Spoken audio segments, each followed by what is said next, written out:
Hi all, Dom here, welcome back to Dominish Books, and today it's a video that I've been looking forward to filming for a while, especially because this is actually the second time now that I have filmed it. Today we're going to look at the first chapter of 5 different books as I decide which book I'm going to read next. Stick around to hear what I thought of those opening chapters.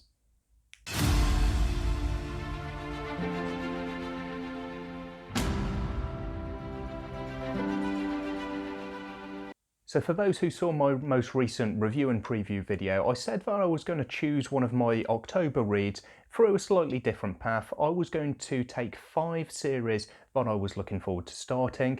I was going to read the opening chapter and then from those chapters decide which one I was going to carry on with immediately as one of my October reads. Hello.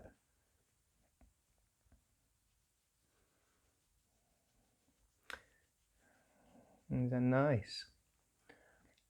So what I did with this was put a poll up on Discord with 11 books from my series check-in video part 2 where I looked at the series that I wanted to get into. I put the opening book of 11 of those series up for vote, and the people on the Discord there nominated 1, 2, 3, however many of those titles they wanted me to read. A couple of days ago I took the 5 of those books that had the most votes and I set about reading the opening chapter. Now, spoiler alert, I know which of these books came out on top because I actually filmed this video a couple of days ago, but I've had computer issues and the file got corrupted when I was trying to export it. So although I filmed myself reading and then talking about each of these opening chapters, and then I spent a couple of hours editing that video, the whole thing's gone in the metaphorical bin, and here I am talking about them once again so you can find out which of those books came out on top. So before I get into the individual books, let's take a look at how the voting went. So a couple of the books were maybe a little bit less popular, but the 5 that came on top were Kings of the Wyld by Nicholas Eames, The Wolf of Oren-Yaro by K.S. Veloso, We Ride the Storm by Devin Madsen, The Bone Chips by R.J. Barker, not R.J. Parker as I said in a recent video, and Aching God by Mike Shell. So when I got home from the school run a couple of days ago, I sat down and I read these opening chapters, and now I've continued with one of those books and read a few more chapters. I'm going to go back and try to remember how I felt about those initial chapters of these 5 books and talk you through my kind of decision making process. So 3 of these books I have physical copies of, 2 of them I was reading on the Kindle. I started off with one of those digital copies and that was Kings of the Wyld by Nicholas Eames. So this is a book that I knew right away. When I put the vote out, I knew that Kings of the Wyld was going to come out on top because it is just so popular within the community, and I already knew that a lot of people in the Discord server liked that book, so it was no surprise that this one came out on top. As far as the opening chapter goes, I thought it was okay. It was nothing really special, but it definitely didn't put me off. I found actually with all 5 of these books that I was quite happy with the opening chapters in terms of the writing style and the overall feel, and I would be happy continuing with all 5 of these books. So first off, that's a great feeling for me because I do want to read all of these books and all of these series, and the first chapters didn't sway me from that notion. As far as Kings of the Wyld go, not a vast amount happened, but it's more setting the scene. It's more about introducing us to the character rather than an inciting moment. So we start off by meeting Clay Cooper, who is, I understand, going to be one of, if not the main character in this book. He's a member of, I think, a city watch or a town watch, and he's basically patrolling this town or city which is under siege at the moment. We delve a little bit into his history and find out that he's a former soldier or a former mercenary, and he had this band, which we know is the kind of the title of the series, the band, but he had this band of fellow mercenaries that he used to be a member of, but he's now essentially retired from that. So he finishes his shift on patrol and he goes for a drink with a couple of the younger lads from this city or town watch. They're talking about his history as if they've just met him for the first time, which is obviously a good technique for the reader because we have just met Clay for the first time. So we learn a couple of the names of these people, the other members of the band, and we learn that Clay has settled down, he's got a family, and one of the others, Gabriel, has also settled down and he's got a maybe slightly older family, and his daughter is practically a grown woman by now.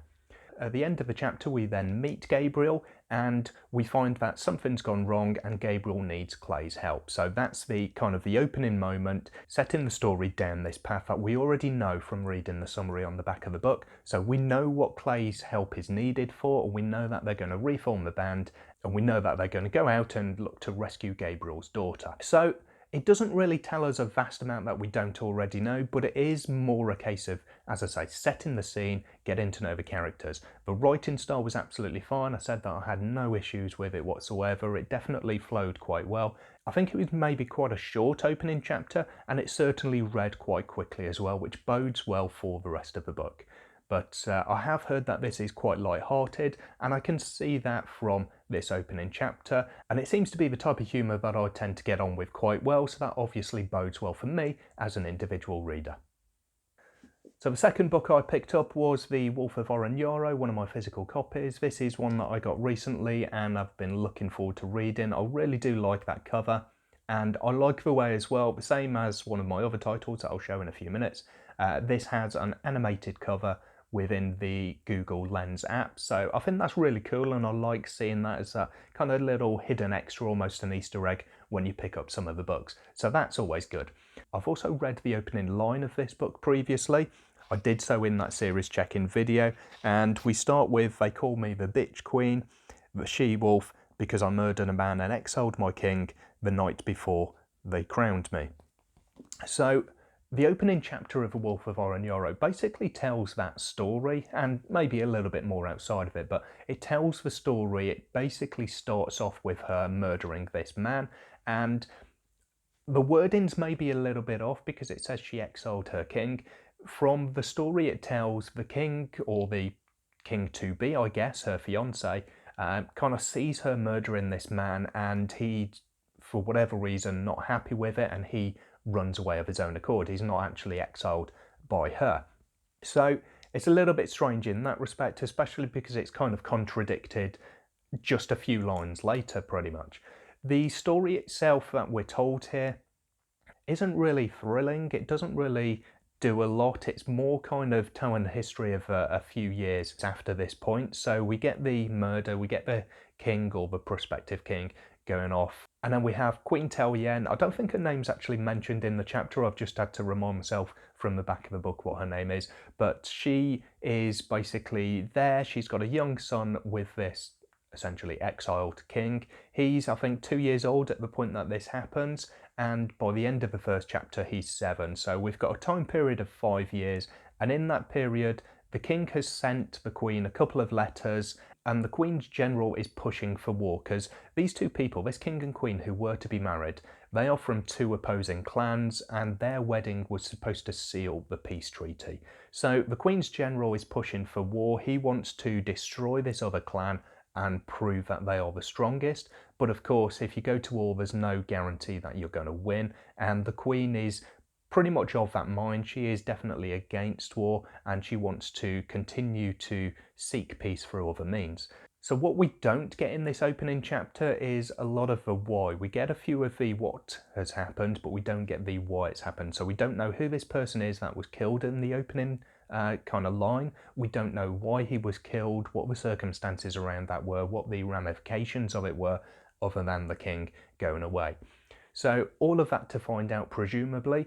But what we do know is the queen has had this letter to go and meet her kind of fiance, I guess, still, and she's going to take up that invitation, and that's kind of where we leave it. So we don't know a lot more. The writing style is, again, it's fine. It's in first person, which is not my favourite, and because it's kind of just wrapping up the history of those few years, not a lot happens. We see a bit of sparring, a bit of training between Queen Tell-Yen and her general, and not really a lot beyond that. So again, not the most thrilling of opening chapters, but it does give me a bit of an idea of what to expect, and I do want to continue with the series based on it, because it was quite easy reading and I was quite happy with that. So next I picked up the second of those animated covers, and this one is We Ride the Storm by Devin Madsen. This is another one actually that's in the first person, and reading it as well directly after The Wolf of Oren-Yaro, there's quite a few similarities. This one starts with, "They tried to kill me 4 times, before I could walk, 7 before I held any memory of the world. Every time thereafter I knew fear, but it was anger that chipped sharp edges into my soul. So we've kind of got a very similar opening feel to this first chapter of the book, certainly to the first words that you see on the page, essentially. We have two characters who are bathing together, and it's actually, I was actually a bit confused, if I'm honest, with regards to the names, because there are names and there are nicknames for the same person referenced in here, and it just kind of come in really early on in the book. That was maybe a little bit jarring. It took me a moment to try and figure out not who a particular person was, but what their actual name was, what I would be referring to them as I was reading this story.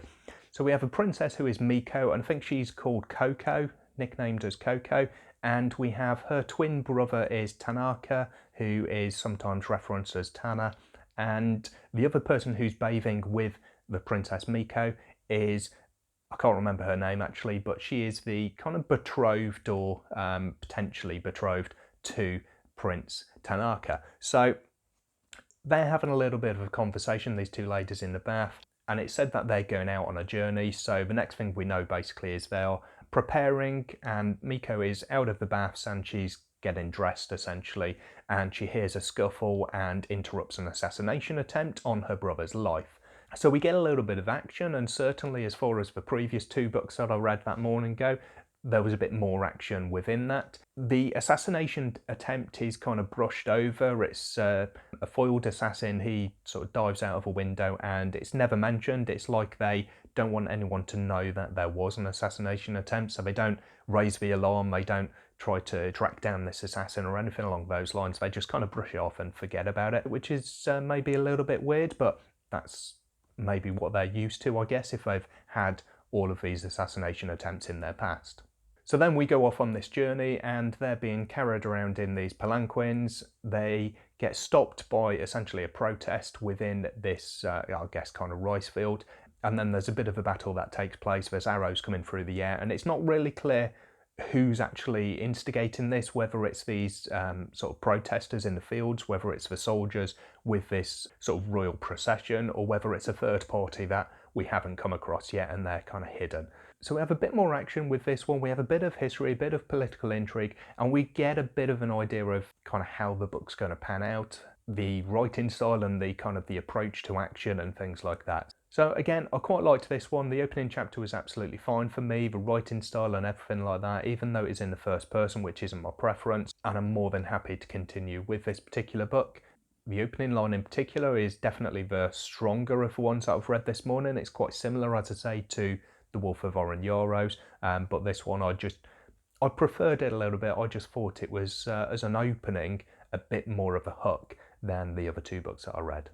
So then I moved back to the Kindle and I read the first chapter of Aching God by Mike Shell. This is book 1 in the Iconoclast series.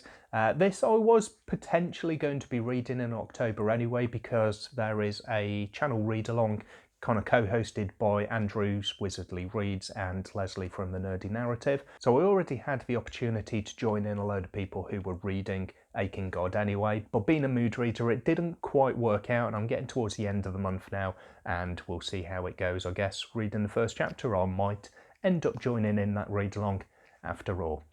So this one I thought was maybe a bit of a weaker opening chapter.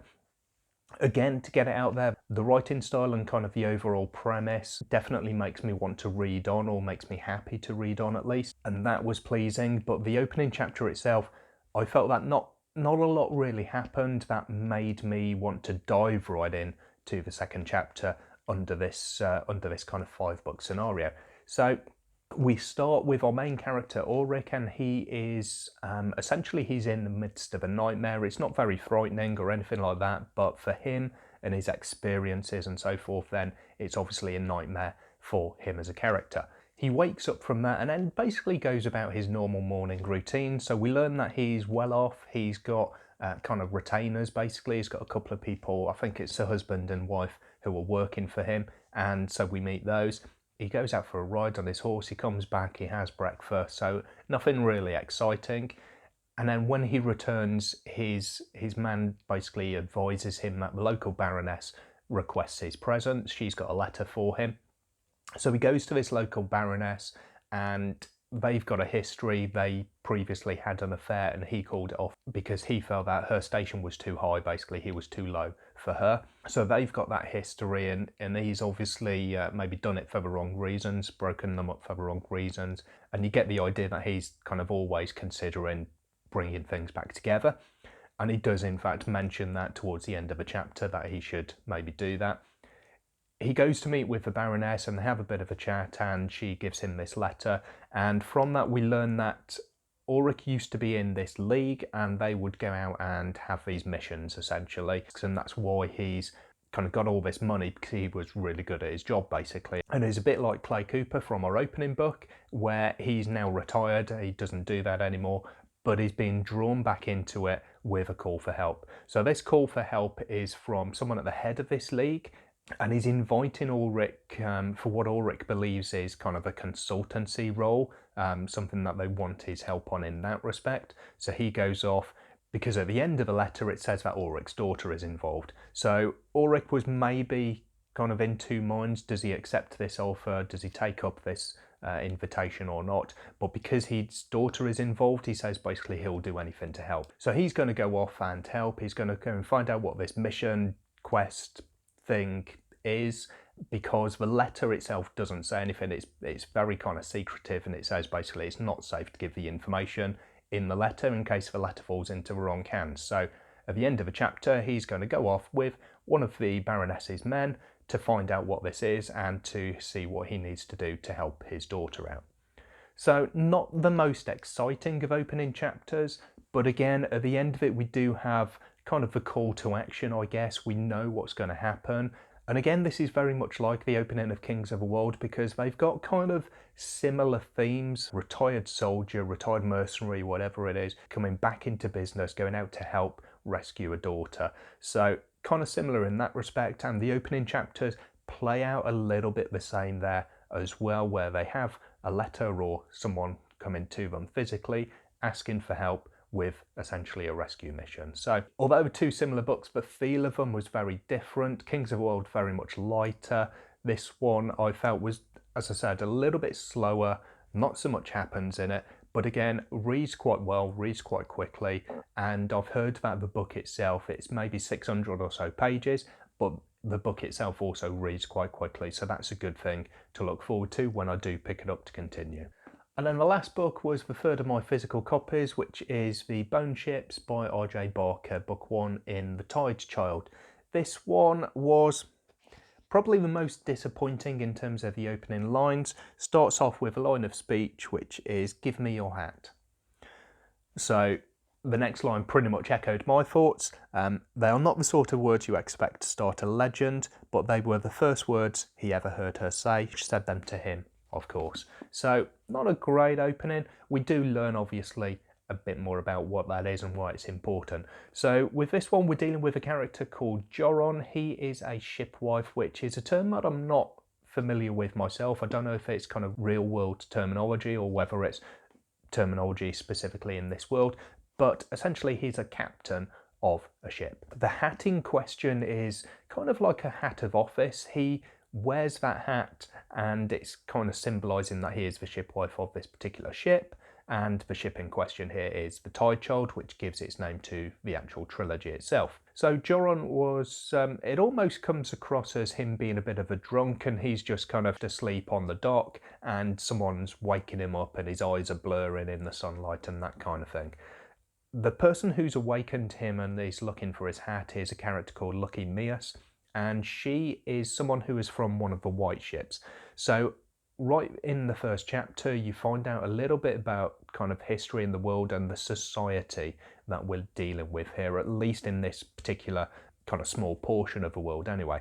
So we have black ships and you have white ships. The white ships, I get the impression from what's mentioned here, they are the kind of the dragon ships.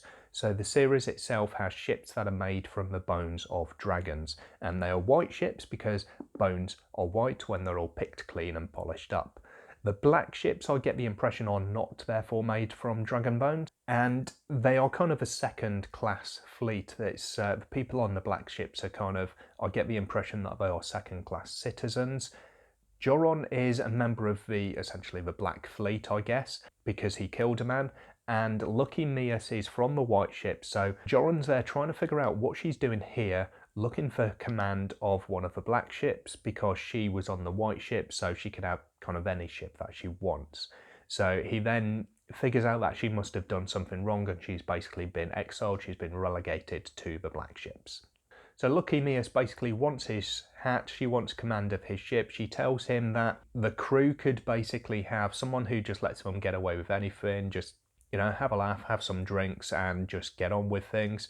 Or they could have a captain who wants to kind of return them to glory and to fame and fortune, and she is going to be that captain, whereas the former would be Joron. So they have this fight, and, well, it's difficult to call it a fight really because Joron's not very good and Lucky Mias is, so it doesn't really last long. She overwhelms him, takes his hat, keeps him alive though, and takes him with her as she goes to meet the crew, the ship itself, the Tie Child, and set sail on these adventures, and from what we see in the back of the book, I'll presume, go off and find a dragon. So maybe a bit of an underwhelming opening chapter. I do like that we get within those opening exchanges a look, as I say, at the kind of society and how things work with the Black Ships and the White Ships. We don't really get a vast amount more than that other than introducing a couple of these characters. It looks like Joron is the kind of the main character, but is that just of the opening chapter, and then we're going to change over and see things from the viewpoint of a new shipwife, a new captain, which is Lucky Mias? Or are we going to continue, and is he going to be kind of the second mate or something along those lines? I don't know yet, and we will find out. So that was 5 books down over the course of a nice morning's reading, and as I say, I was really pleased that all of these books from the opening chapters were books that I would quite happily continue with, so definitely a good thing there.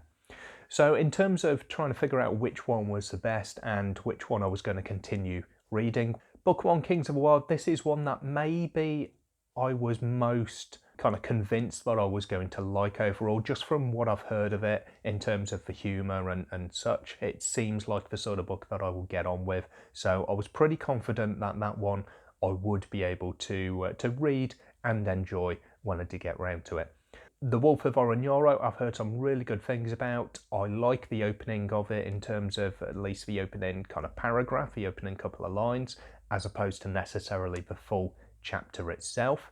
This one's not really talked about quite so much, but I have seen a few more people reading it recently. It's getting a little bit more traction, and hopefully that's because it's good and people are realising it's good and kind of getting the word out, so that's obviously a good sign there. Kind of similar for We Ride the Storm. I've not heard a vast number of people reading it, although I do see a lot of people mentioning it. This one, I think, just edging out The Wolf of Oren-Yaro for my favourite opening couple of lines, so that's a plus point there.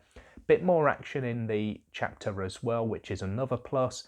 Aching God then I thought was a bit of a step down in terms of the level of maybe enjoyment, I guess, of the opening chapter. It's difficult to say from 10, 15, 20 pages, but I thought that it was a little bit slower, it was quite a bit less exciting, especially when compared to We Ride the Storm that I read immediately before it, where they had a bit of actual action, whereas this one we're just going around eating bacon and eggs, riding a horse, and it's not really thrilling. It didn't really do a lot for me in that sense. But the kind of premise of it I'm at home with, and I've heard some really good things in Discord of people who've been reading it as part of this read along, so definitely a plus point there.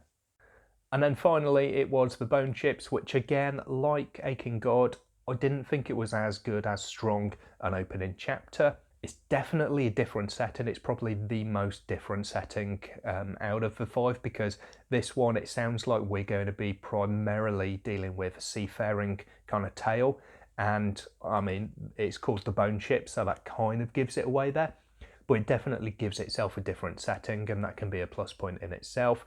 I did like the kind of references to this different society and this different setting. However, I also felt that there was maybe a little bit too much introduced in the first chapter. There were quite a few words that slowed me down as I was stumbling over the unfamiliar pronunciation, or I was just taking a moment to think, in this context, what does that mean? So not very good there for an opening chapter, I felt, but it's got to come somewhere. So in terms of the 5 books themselves, which one was going to be my favourite. Well, I do like a bit of action in my fantasy stories. I read epic fantasy, and although these are all epic fantasy, the one that gave me the most action and the most kind of excitement from its opening chapter was We Ride the Storm by Devin Madsen. So this is one that I've picked up and read a little bit more, and so far it's going down pretty well. And the second chapter actually kind of starts off in a similar vein to the first one. The opening line or two here: it's harder to sever a head than people think. Perhaps if one were skilled with an axe, it could be done in a single blow, so long as the body was not trying to run away at the time. So a nice little bit of humour. But out in the grasslands, decapitation is done with a knife. Third chapter, we're then talking about someone actually being assassinated as well. So we're seeing a few different characters here. Third chapter is the man's last breath sighed out between damp lips.